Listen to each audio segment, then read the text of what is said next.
Hi. So we're going to be making a traditional Christmas dinner, and so instead of having a turkey, we've got a little chicken, because turkeys only come in really big sizes and we don't want a really big one for this occasion. So what we've got is a little corn-fed chicken. It's all organic, and this will taste really, really good. So then that's your meat, and then we've got this date and sage and sausage meat stuffing, and that's going to go inside along with one of these lemons. And then we've got our parsnips and carrots and little what are they? They are Charlotte potatoes, little new potatoes. Going to use those. I've got a nice red onion, and got some fresh herbs to put in with that. That's oregano, and that is what's that? No, it's rosemary.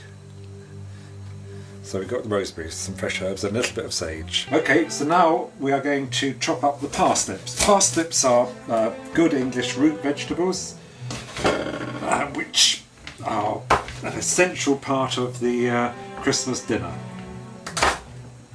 The rest of the year you can live without them, but Christmas dinner you cannot.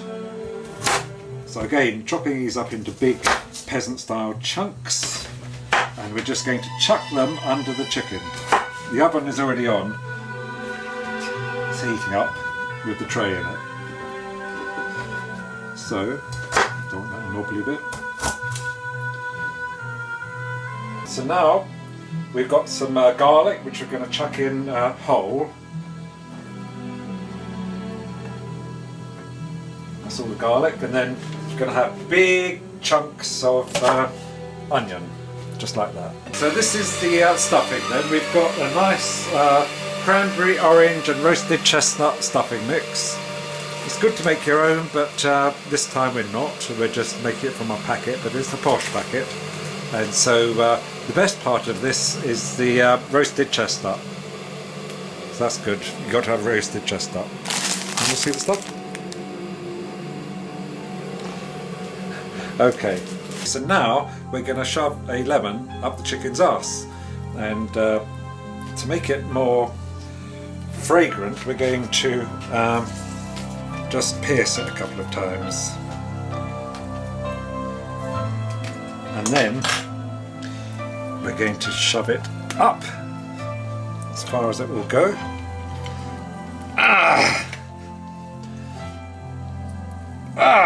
Right, that's all in there. And then we're going to add some stuffing.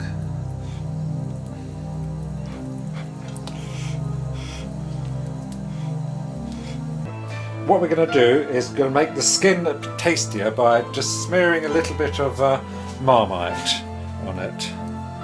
Old chef's technique, not too much. So you've got to have a good collection of spices and oils, because every meal should be quite specific. Don't just use the same thing for everything, and try to be a bit intelligent about making each meal come from a particular culture or country. So here on top here, got all the different oils. Got like sesame oil for the Thai or Chinese cooking. Then got soy sauce. That shouldn't really be in there. Balsamic, and also you've got to have a good quality olive oil. That's really important. So down here, then we've got all of the different spices. You've got the Mexican over this area, and then actually they've all got mixed up. But in the corner there, you've got African spices, which are good for things like your couscous and so on.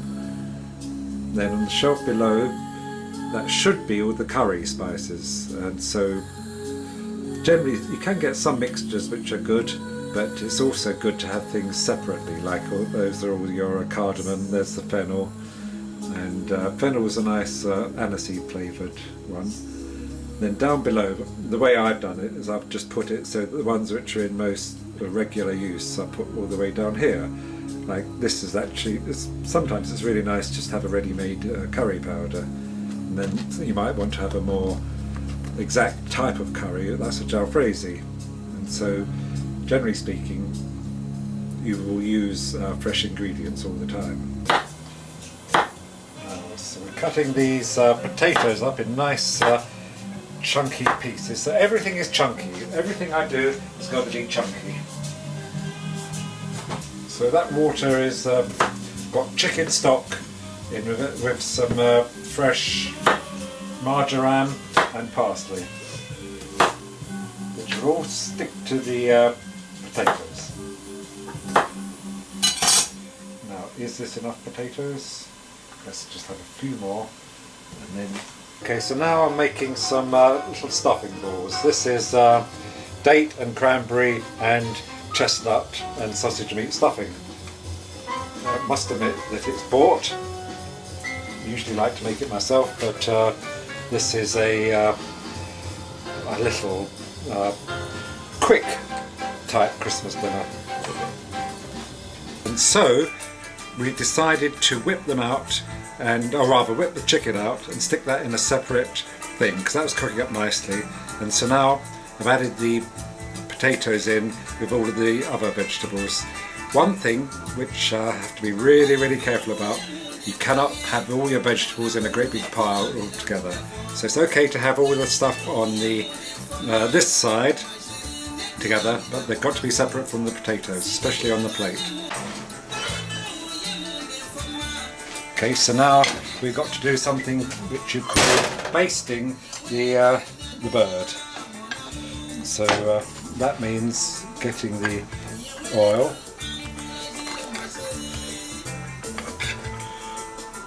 I think this needs a bigger spoon.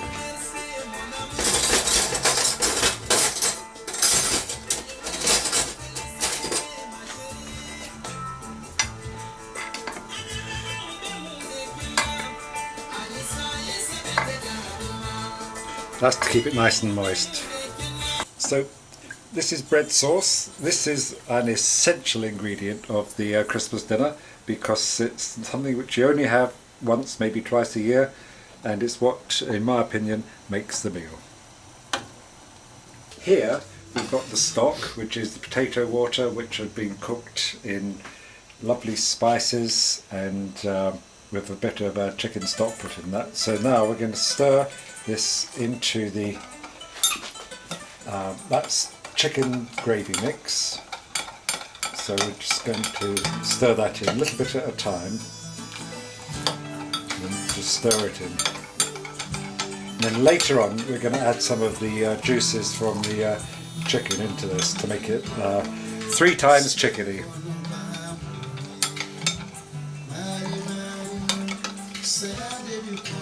Okay. Whoa, look at that. That looks really good. Excellent. So now we're going to put this onto the plate and let that cool down for a bit before we carve it up. Now, here's where we have to lift the chicken. Right, get on there. Let's have all these little stuffing balls all around it.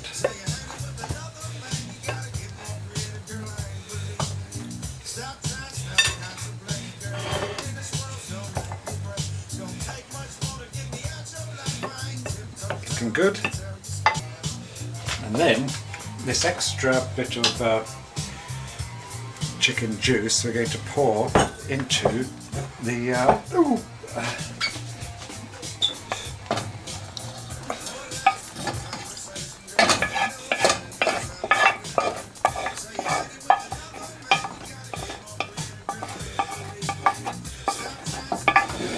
right, that's good. And then stir this bread sauce has thickened, so that's looking good too. So that can go off. Okay, so here we go. In fact, 2 Christmas dinners. So happy Christmas 2009.